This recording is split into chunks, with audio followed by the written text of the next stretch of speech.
So let's go to another one, Leviticus 23.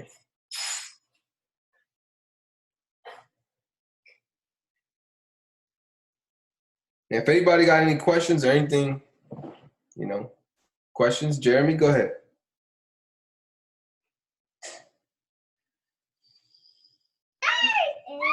How do you go about celebrating first fruits?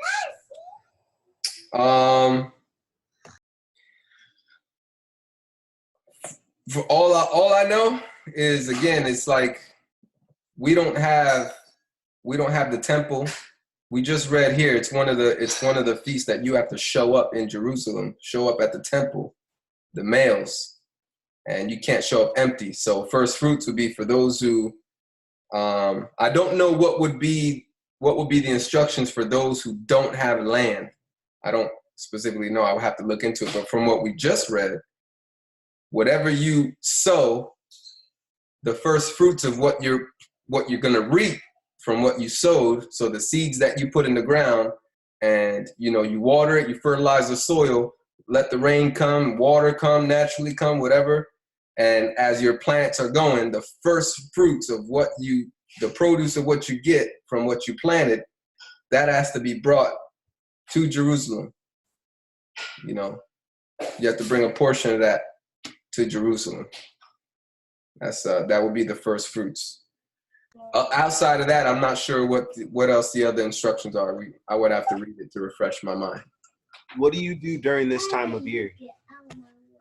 What I usually do, what I've been doing the last few years, is I read the scriptures on the actual, whatever the celebration is.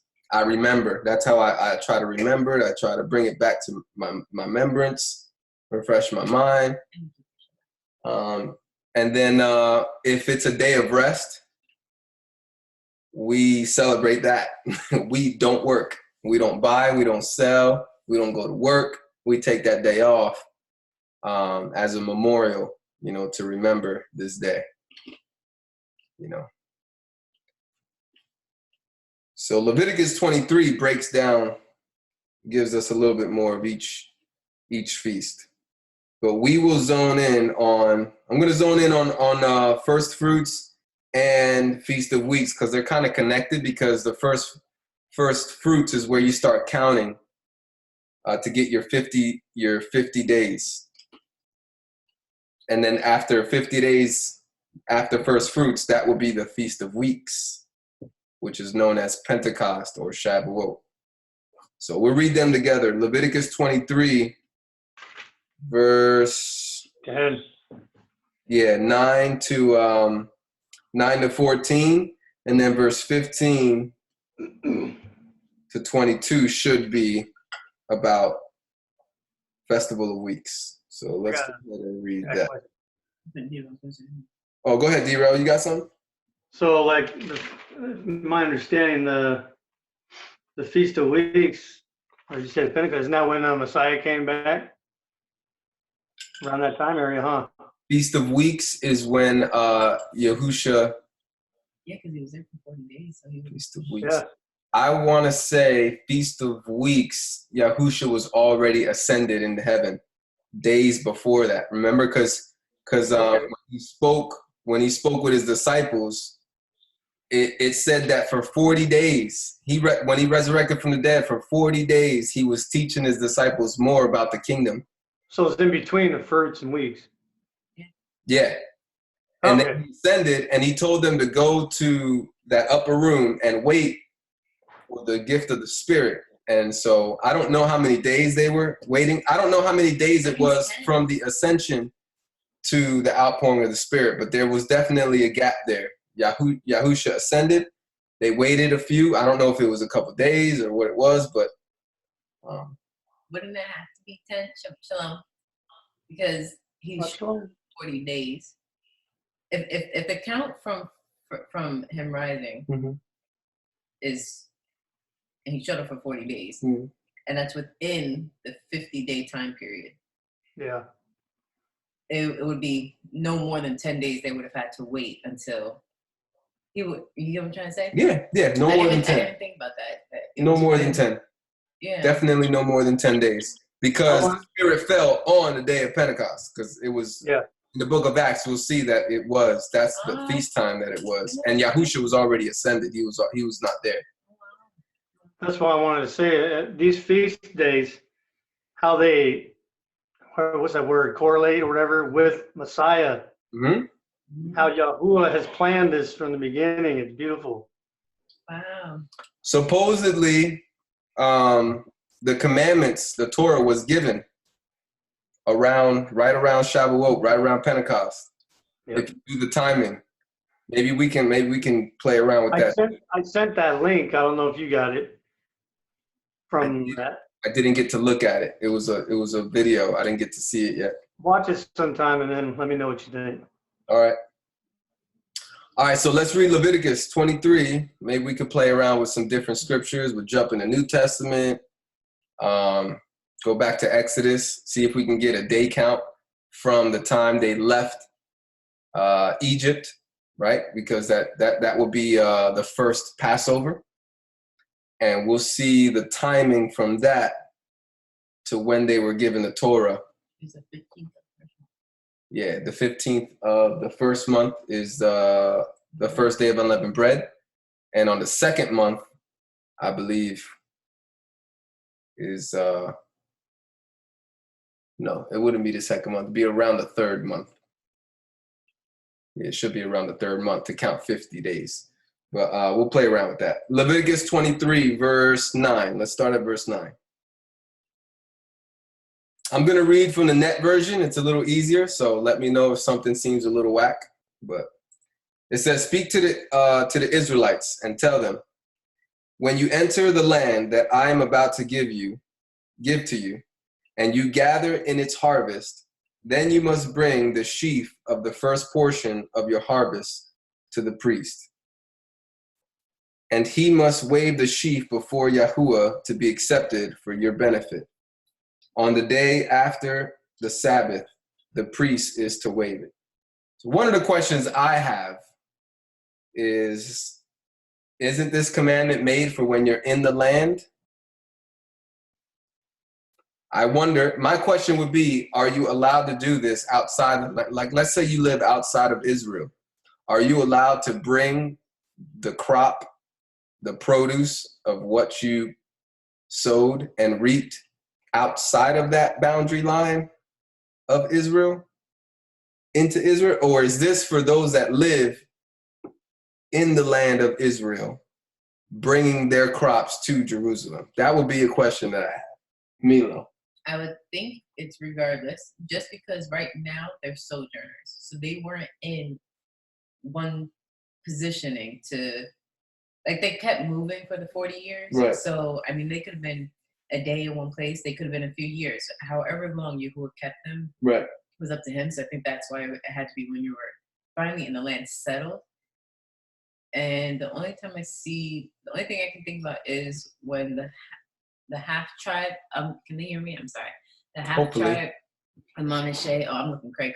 I just woke up, sorry. They can't see you in the shadows. Okay, good. The half tribe of Manasseh,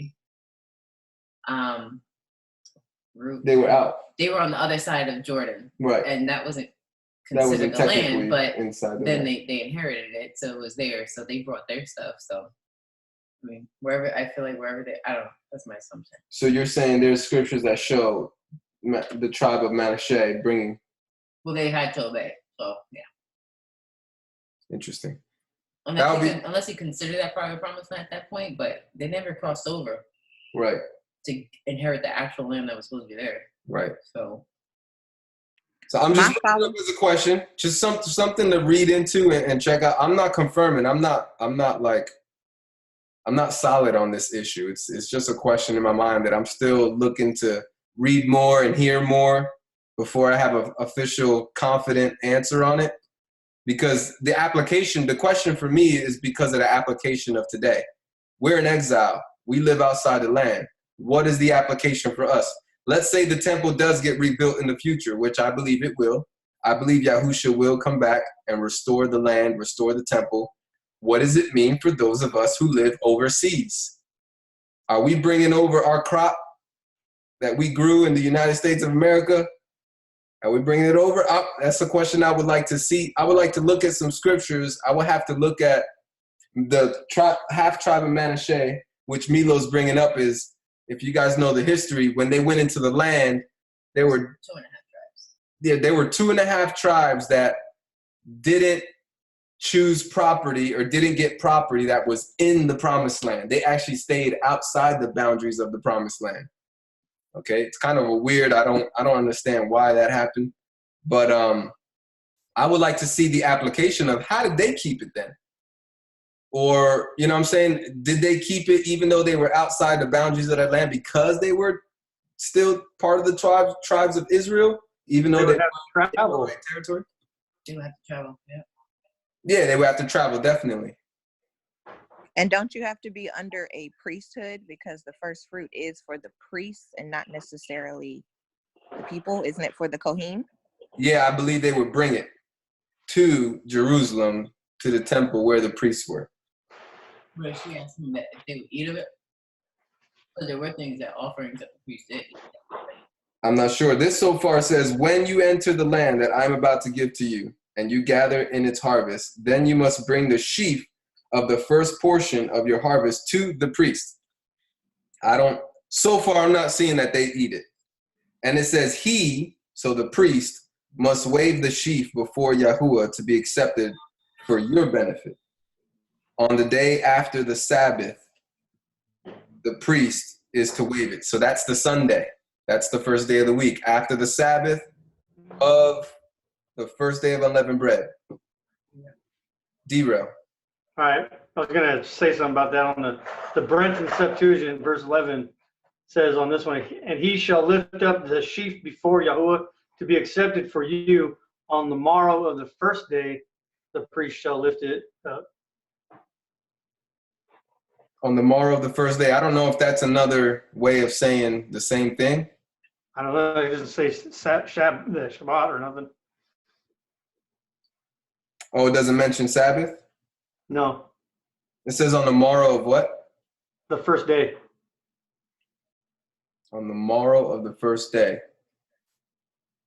I don't know if that's the same as saying on the first day. I don't know if that's just another way of saying on the day, on the morrow, which is the first. I don't know if that's the same as saying the first day of the week. I'm not sure. I don't know if that's like a old Greek way of speaking or something. To me in English, to us in English, it sounds like the day after Sunday. Yeah, tomorrow. Yeah.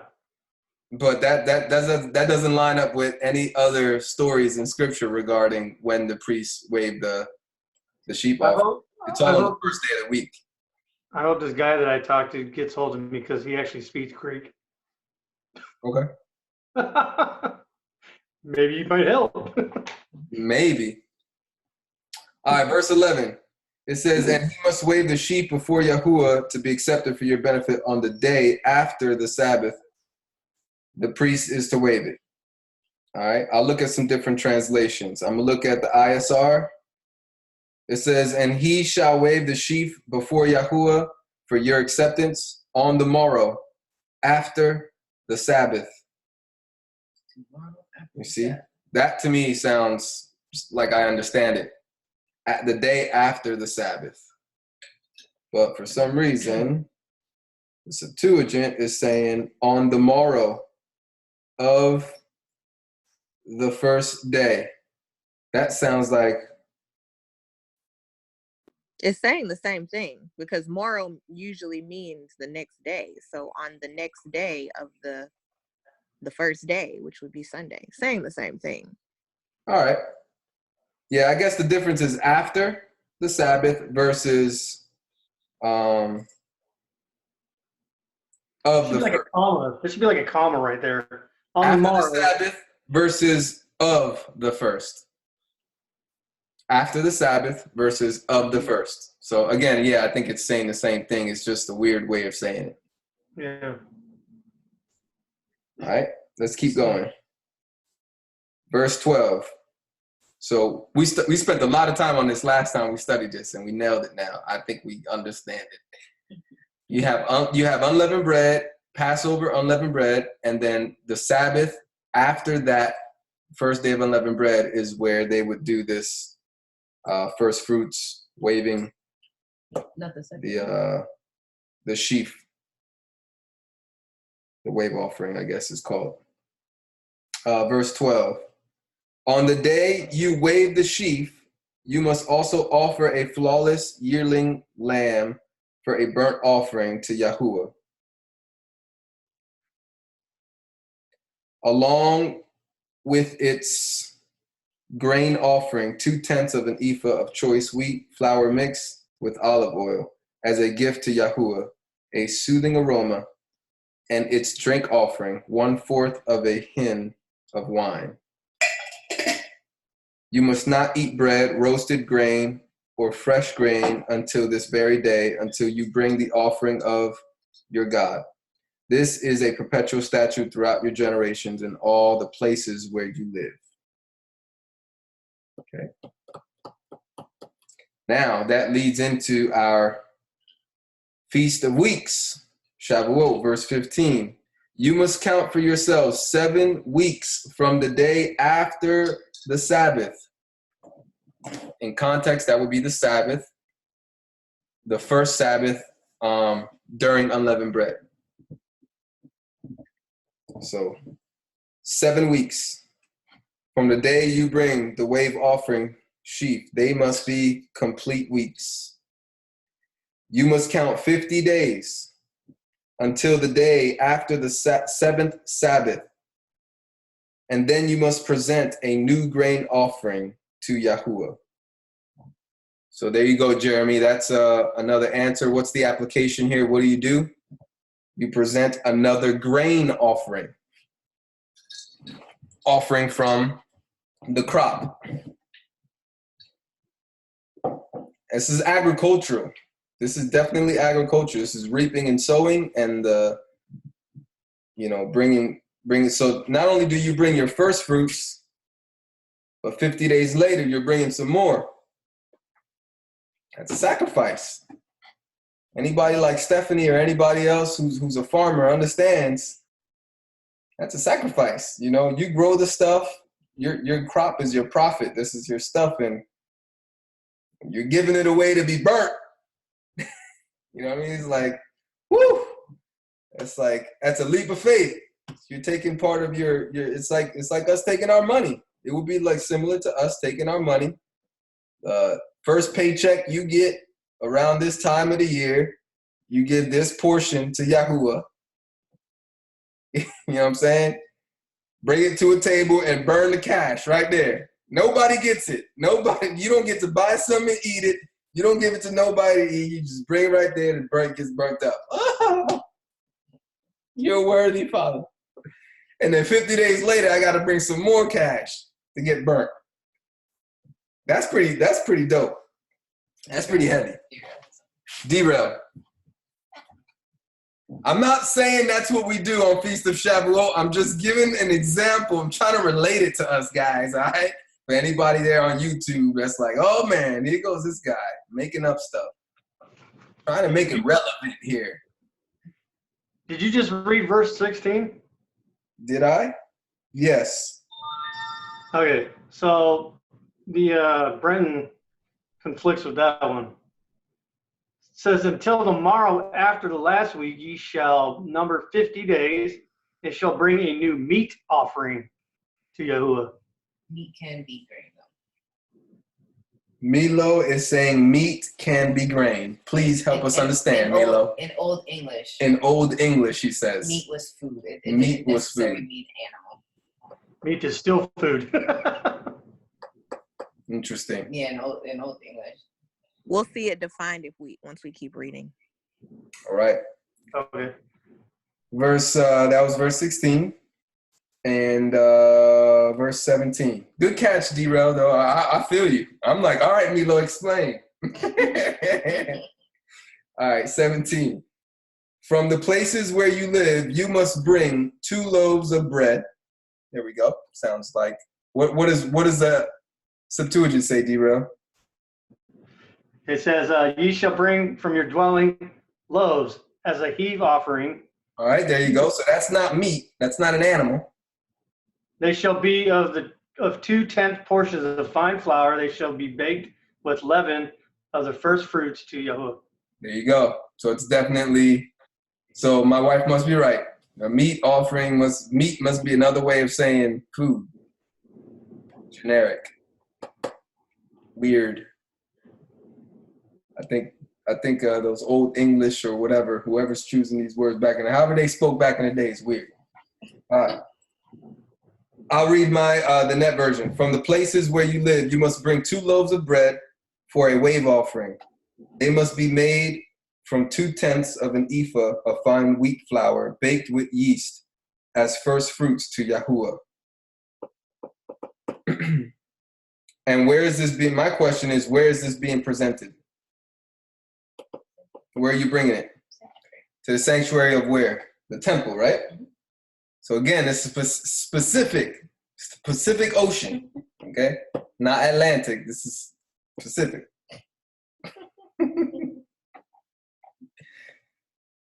This is very detailed. I don't think we can do stuff in our backyard. I thought I could. When I was first getting into this walk, I was like, ooh, I want to practice this. You got to be a little careful. All right. Verse 18. Along with the loaves of bread. This is the 15th, right? Yeah. Along with the loaves of bread, you must also present 7 flawless yearling lambs. Here goes the meat, D-Rail. Here's animals. I had to walk out. Where are we at? Verse 18. All right. I had to bring in my flags. This is still Festival of Weeks. It says, along with the bread, you must also present 7 flawless yearling lambs. So not only are you investing money on your lamb for unleavened bread, Passover, and you're investing in the crops for that first fruits. But now you're investing crops for Feast of Weeks, and you're investing 7 flawless. You know how much money that must cost? You know how much money it costs to get 1 lamb? I think Brother John, one of the brothers I was doing Passover with, he purchased from a butcher a lamb, a baby lamb. It was a couple $100. I forget how much. Lamb? $300 or something like that. Yeah, full baby lamb, just already killed. Like, it was bloody. It was in a bag. He got some blood of the lamb. He put the bag in his car, and some of the blood dripped out of the bag by accident. He got some blood in his car. You said John. Both. Oh. Both. Yeah. Bob did it. Yeah, I remember that. Did it. And this guy, John Batone, that lives up here in Jersey, he did it. And with his son, they definitely, no, matter of fact, I'm lying. That was Bobby I'm talking about. He got some of the blood in the back. Yeah, he did that for Passover. John bought a live lamb and he killed it with his 18-year-old son in his backyard. He said his son was having trouble sleeping for the next 3 nights, you know?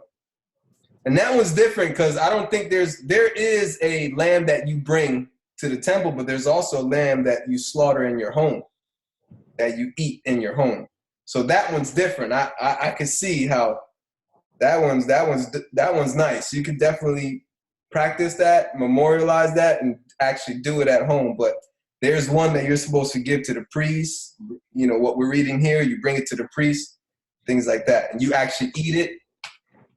But here, along with the loaves of bread, so this is the bread that you're bringing to Jerusalem, to the sanctuary, you must present 7 flawless yearling lambs, 1 young bull, and 2 rams. They are to be a burnt offering to Yahuwah, along with their grain offering and drink offerings, a gift of a soothing aroma to Yahuwah. My wife asks, is this per person? In this day and age, you'd have to have some good money. You gotta have money, bro. relating it now, if one little lamb costs $300, do that times 8. I know. I'm trying to get a puppy dog right now. It's $450 for a full-bred German Shepherd. 2,400 or 24? 2,400. 300 times 8. 2,400. $2,400 right there. Bam. That's not including the rand. That's not including the bread. You said a rand. Well, he says 7. 2 rams. 2 Yeah, rams. 7 flawless lambs, 1 young bull. That's more money. And 2 rams. That's come on, man. That's not even middle class kind of expenses. That's a little upper class right there, bro. We have to share this, brother. I'm gonna pitch in. I'm gonna have to pitch in with your house. Can I pitch in? No, Yeah. You You like- coming over for dinner today? are these people that are shepherds the one that are doing this? You're asking a question that I don't have an answer to right now. I wonder if these Asking people if the people that are bringing these lambs and stuff, are they shepherds? I don't see that. Oh, I don't At the see that. beginning, it says, "Speak to the children of Yisrael" Right. in verse 10. And remember we read about males coming before Yahuwah Yeah. 3 times a year? yeah, but what about the poor that don't have money for this? Literally don't have money. I agree. I would hope that they would remember with Passover, like if it says the lamb is too much, Yeah. share it with your neighbor That's for eating and for such. eating. That's what probably they did this way too. They probably shared. They all came together, maybe. I This mean, would be for You can't- shepherds. what if one lamb is like all the money that a guy has? But You know, you have the lower class where like $300 is all I get for the week. Like, what do they do? You know, so I think would they all come like to together. think that you could team up with somebody and Yeah. kind of join their house, Yeah. you know, during this time and be part of their household. That's what I would like to think. It's the only plausible way. Yeah. I'm sure there's other scriptures we can read more to get answers to this question. I'm just assuming. Milo's throwing questions at me like I'm some kind of Jeopardy machine or something. Like I got answers to everything. Yeah. I'm an elder, but I don't got all the answers now. All right, I feel like this would be, can I explain why I think it would be for shepherds? go ahead. Because this is the first fruit, right? hmm So who's the one that has the first fruits? This is the first fruit. Of This is not the first fruit. No? No, the first fruit already passed. First fruit was right after unleavened bread, the Sunday right after unleavened bread. That would be first fruit. This is 50 days later, 7 weeks later. This is Feast of Weeks now. Now you're bringing another batch of stuff. Understood? Isn't Feast of Weeks? Yes. And isn't that all interchangeable? Feast of Weeks, Pentecost, first fruits? I thought they were all interchangeable. They occur at different times. Passover and the first day of unleavened bread is the 14th at evening, right? That's where you have a lamb, you slaughter a lamb, and what else happens on this day? It's all right here in Leviticus 23. Yep. Verse 4.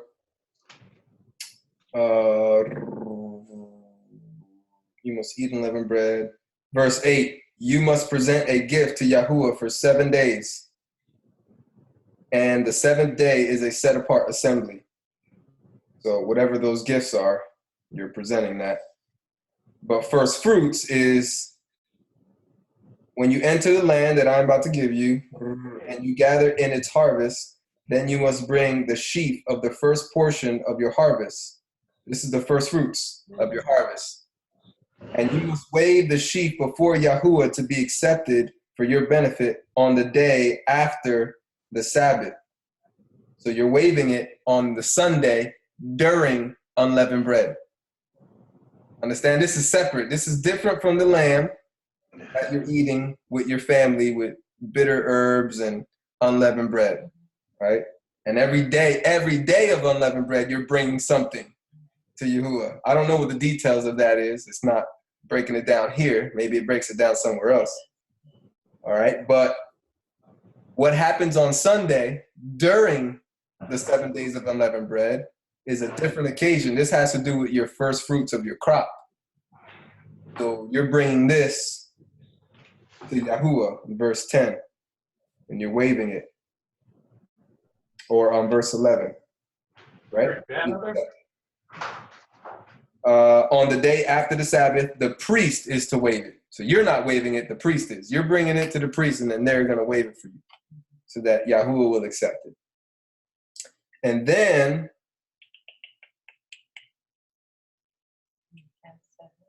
this is interesting, because it says the priest to wave it. But in verse 12, it says, on the day you wave the sheaf.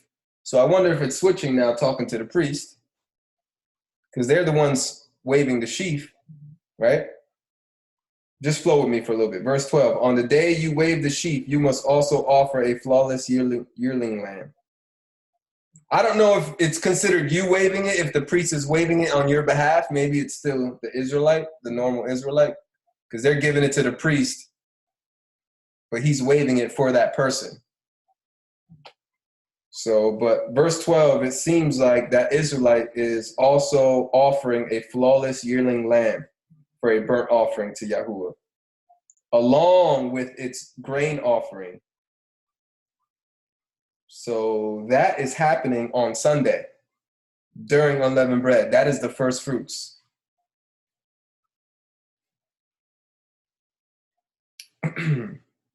Now, Feast of Weeks is different. This is 50 days after that. There's more stuff. And that's all the stuff we read in verse 18.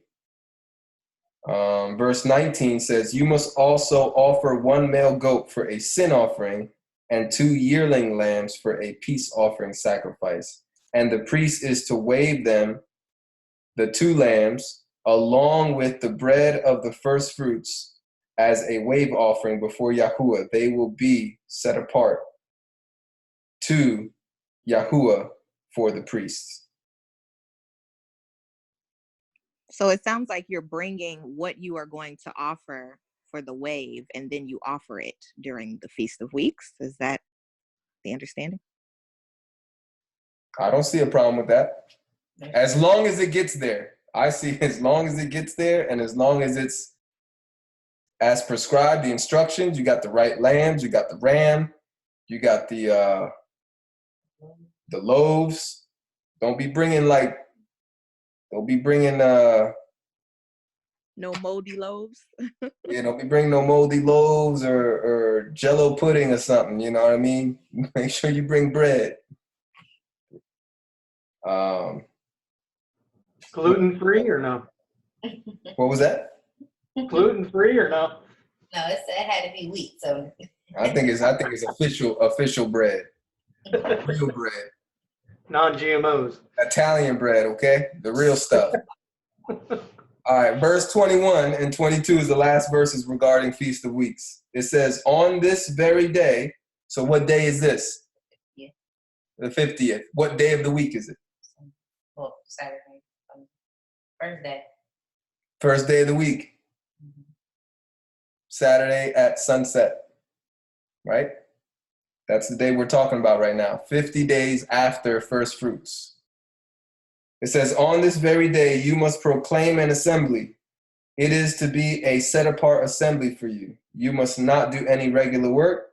This is a perpetual statute in all the places where you live throughout your generations. When you gather in the harvest of your land, you must not completely harvest the corner of your field. You must not gather up the gleanings of your harvest. You must leave them for the poor and for the foreigner. I am Yahuwah, your Elohim. That's another part of the celebration, or how to apply that to our lives, Jeremy. But again, I have a question if this is regarding harvesting crop from within the land of Israel, not outside of the land of Israel. That's a question I have that I don't know why I don't have the answer to that question. But because someone will work. Yeah, don't say that on the record. Milo was about to go somewhere tonight, but because I reminded her, I was like, it's supposed to be a Shabbat. She was like, oh, canceling that thing I was going to do. So she canceled her little event. And yeah, so let's read some more. What else can we get on this topic? So wait, I have a question. Does that last verse answer the question of what do people do that can't afford this? Are they supposed to glean from what's left of those who are more fruitful? Yeah, it's just the poor. That is a great question. My heart wants to say yes in every single way. It says leave it for the poor, the very last verse. So Like, how do you hold the poor accountable to these instructions if you know they can't afford this? Interesting. I also it's for them to eat, but that's a very good, interesting thought.